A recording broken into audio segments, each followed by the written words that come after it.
So this story took place when I was 13 years old. I used to live in the Valley region of Los Angeles years ago. There was a park about 2 blocks away from my house where I would play basketball every day. So I took this one route where you went all the way to the corner, turn left until you eventually hit the park.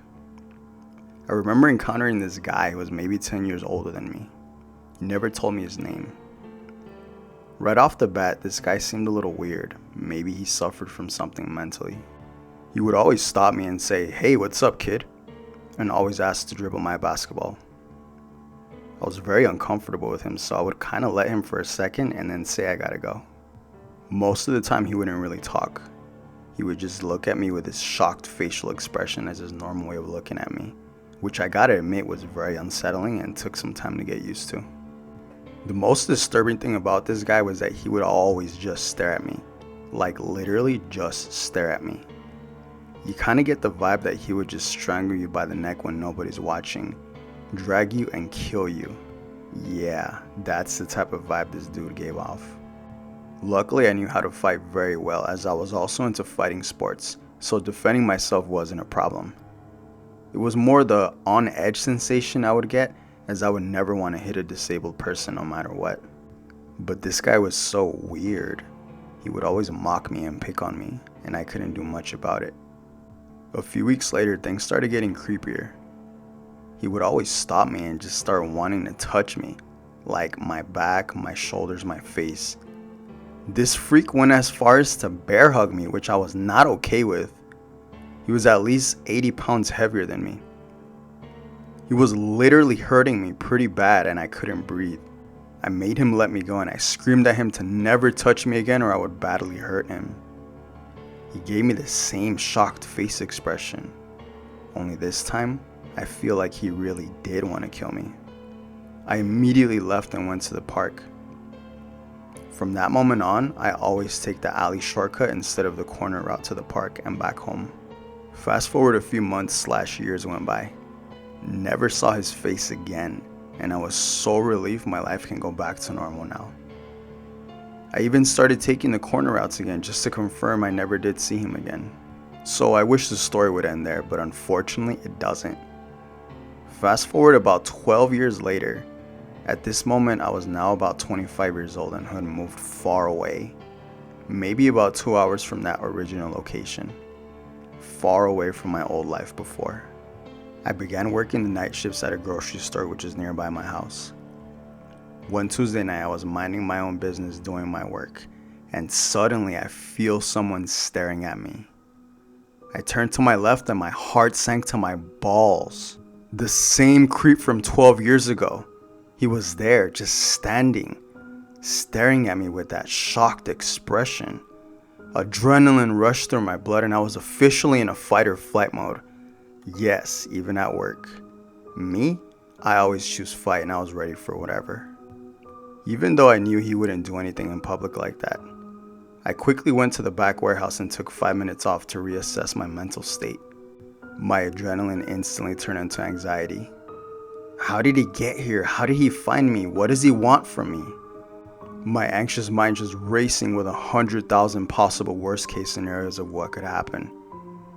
Luckily, I peeped through the warehouse window and saw him walking out of the store. I felt safe for now and proceeded back to work. It was 6:50 and I got off at 10 o'clock. Now, here's the worst part. I didn't have a car at the time and would walk it at night in the middle of the desert to get home.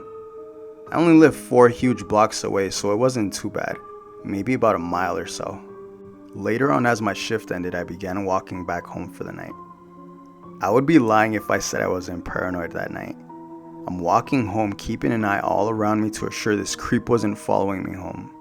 So after making it home halfway through the dark desert fields, I kind of felt safe now and I walked home with a peaceful mind. As I'm walking through the last desert field, I can sense someone around me. I slowly stopped and turned around and it was the same guy following me, only this time he was standing and not saying a word, giving off this all too familiar shocked expression. First thought that came to mind was run, and I did. I ran faster than my heart can keep up with. As I turned around, he was just standing there still, this time with an angry face as it further fueled my adrenaline, causing me to run even faster. Finally, I turned on my street and ran even faster and then faster. Surely I lost him by now, and I did. Luckily, nothing too serious ever happened to me aside from becoming paranoid. And lucky for him, I never harmed him. It's been 8 years since I've last seen him. I no longer work there as I now work from home. And I hope that was my last encounter with that creepy stalker.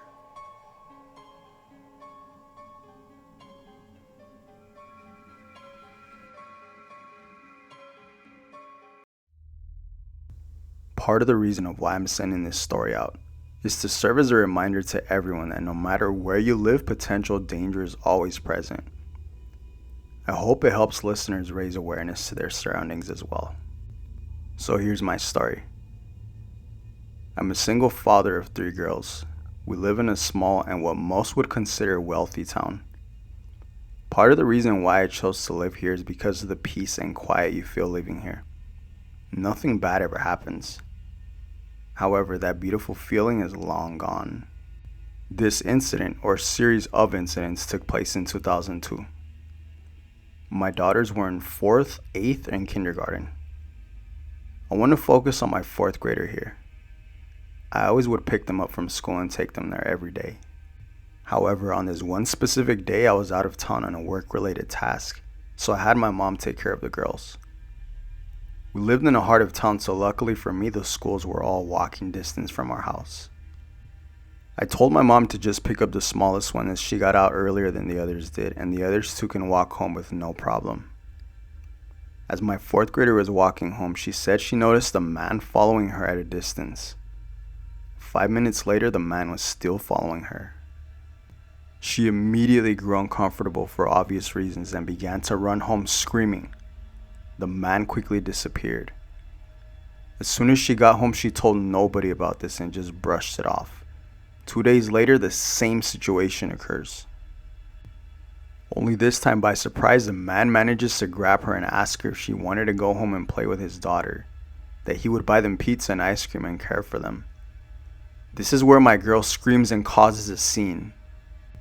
The man then picked her up and grabbed her by the mouth to try and quiet her down as he was walking towards his van. Only then a woman walking her dog screams, "Oh my God, he's kidnapping that little girl." The man then pushes off and gets in his van and floors it immediately.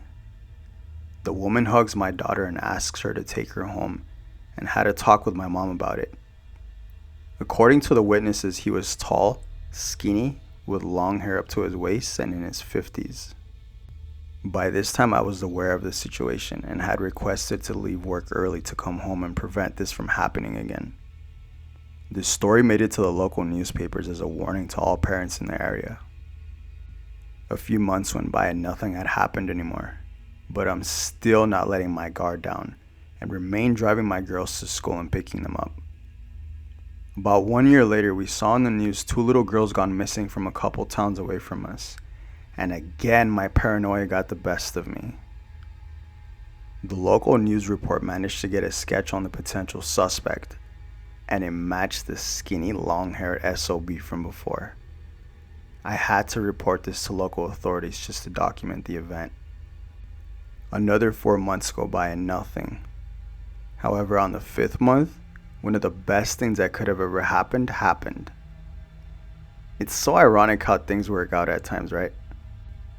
Reports of a man 1 town over who got hit by a car and died immediately from blunt force trauma. It was him. Long hair, skinny, tall, and in his 50s. The irony here is that he allegedly got hit by a car of someone who was also a criminal. Karma. What goes around comes around, buddy. This sick individual was a member of a dark web child pornography operation. Been charged multiple times with sexual harassment and other things as well. He was responsible for the 2 missing girls who sadly were never found or ever heard of again. Even though we got the ending we all wanted, I never ever let my girls walk alone ever again. Lesson learned. And I hope if you have small children or a brother or a sister, nephew, niece, whatever, do the responsible thing. These evil people can be anywhere at any given time. And to that sick man, you're lucky that car found you before I did.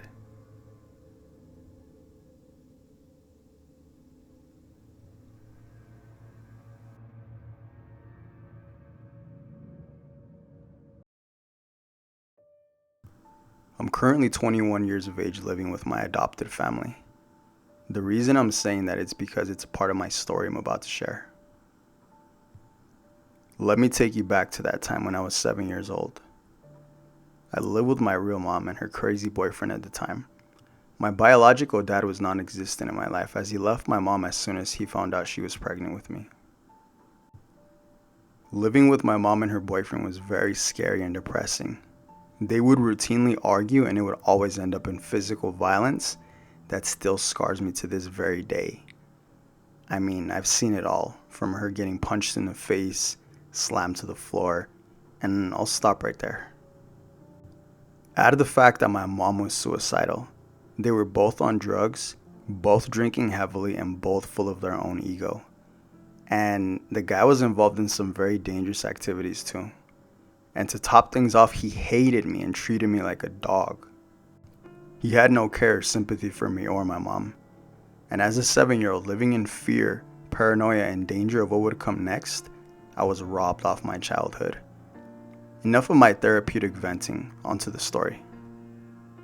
So it was just the three of us living in a small apartment in the city.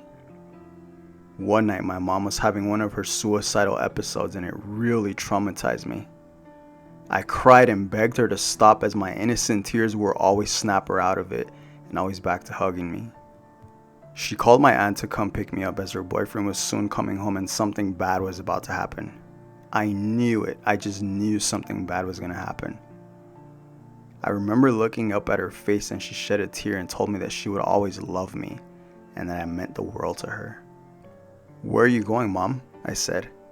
"Nowhere, baby. I'm always going to be here with you." I calmed down a bit and so did she. I noticed she kept asking my aunt where she was and to please hurry up. My aunt was just 20 minutes away when my mom's boyfriend came through the door. I don't know why I started to shake in fear as to what was going to happen next. My mom gave me one final hug and said that she would see me soon. And really, I didn't know what was going on or what to think of it. She gave me one final kiss and said, "I'm always going to be with you, honey, don't worry." She shed one last tear and walked with her boyfriend into the room. "Mom, wait, please, Mom, don't leave me." They both entered the room, shut the door, and locked it. I was kicking and screaming into the door. "Mom, please, I want to be with you," I said. I heard some random noises through the door like a boom, and then minutes later a thud, and then lastly a soft but subtle whistling sound. Suddenly it went quiet. I never wish any kid to feel the feeling of being abandoned and scared like I did.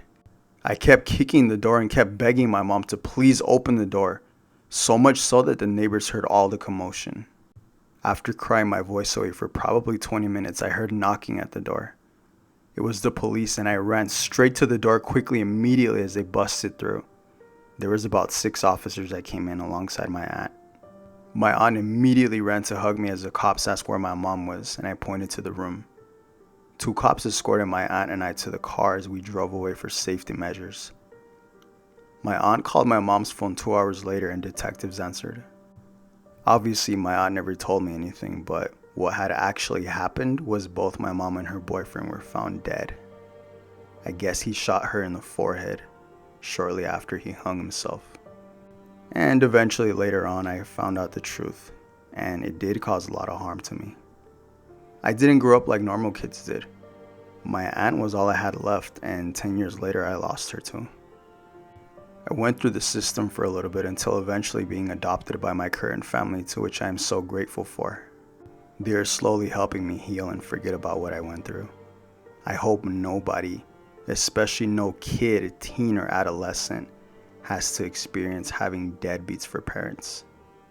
So yeah, that's my story.